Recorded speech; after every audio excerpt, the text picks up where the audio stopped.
മീററ്റിൽ പാമ്പ് കടിയേറ്റ യുവാവ് മരിച്ച സംഭവം കൊലപാതകമെന്ന് പോലീസ്. കേസിൽ ഭാര്യയും കാമുകനും അറസ്റ്റിലായി. ഇൻഷുറൻസ് തുക തട്ടിയെടുക്കാൻ കൊലപാതകം നടത്തിയെന്ന് പ്രതികൾ. വിഷ്ണുപ്രസാദ് വിവരങ്ങളുമായി നമുക്കൊപ്പം ചേരുന്നുണ്ട്. വിഷ്ണു, പ്രതികൾ കുറ്റം സമ്മതിച്ചോ?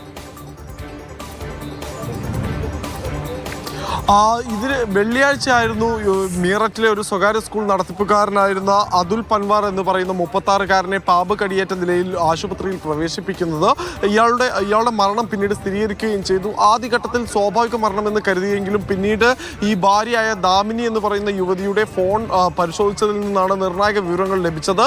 ഇവർക്ക് ഇയാൾ നടത്തിക്കൊണ്ടിരുന്ന കൃഷ്ണ പ്ലേ സ്കൂളിലെ ഒരു ഡ്രൈവറായിട്ടുള്ള തുഷാറുമായി അടുത്ത ബന്ധമുണ്ടായിരുന്നു. ഇരുവരും ചേർന്ന് ഈ മരണപ്പെട്ട അതുലിന്റെ പേരിലുള്ള ഇൻഷുറൻസ് തുക തട്ടിയെടുക്കാൻ വേണ്ടിയാണ് കൊലപാതകം നടത്തിയത്. വെള്ളിക്കെട്ടൻ പാമ്പിനെ ഈ 3 ദിവസം പട്ടിണിക്കിട്ട ശേഷം ഇയാൾക്ക്, അതായത് ഈ മരിച്ച അതുലിന്റെ പുതപ്പിനുള്ളിലേക്ക് കയറ്റി വിടുകയായിരുന്നു ഭാര്യ ദാമിനി ചെയ്തിട്ടുണ്ടായിരുന്നത്. ഇയാൾക്ക് ഉറക്ക ഗുളിക പാലിൽ കലക്കി നൽകി ബോധം കെടുത്തിയ ശേഷമാണ് ഇത്തരത്തിൽ കൊലപാതകം ആസൂത്രണം ചെയ്തത്. സംശയം തോന്നാതിരിക്കാനായി രാവിലെ ഇയാളെ അബോധാവസ്ഥയിൽ കണ്ടു എന്ന് ബന്ധുക്കളെയും അതോടൊപ്പം തന്നെ പോലീസിനെയും വിളിച്ചറിയിച്ചത് ഭാര്യ തന്നെയാണ്. എന്തായാലും പോലീസ് ഈ ഒരു അന്വേഷണത്തിന്റെ ഭാഗമായി ഭാര്യയുടെ കാമുകനായിട്ടുള്ള ഈ സ്കൂൾ വാഹനത്തിന്റെ ഡ്രൈവറെയും കസ്റ്റഡിയിലെടുത്തു.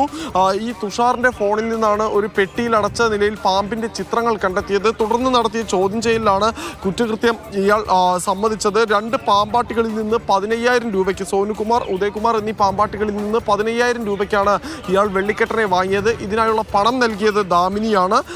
7 വർഷം മുൻപ് പ്രണയിച്ചാണ് അതുലും ദാമിനിയും തമ്മിൽ വിവാഹം കഴിക്കുന്നത്. 3 വർഷം മുൻപാണ് സ്കൂൾ ആരംഭിച്ചതും. ഇതിനിടയിലാണ് ഇവിടേക്ക് തുഷാറിനെ ഡ്രൈവറായി നിയോഗിക്കുകയും ചെയ്തിട്ടുള്ളത്. എന്തായാലും കേസുമായി ബന്ധപ്പെട്ട് ഈ കൊല്ലപ്പെട്ട അതുലിന്റെ ഭാര്യ, അവരുടെ കാമുകൻ, ഈ പാമ്പിന് നൽകിയ 2 പാമ്പാട്ടികൾ എന്നിവരെയും പോലീസ് അറസ്റ്റ് ചെയ്തിട്ടുണ്ട്.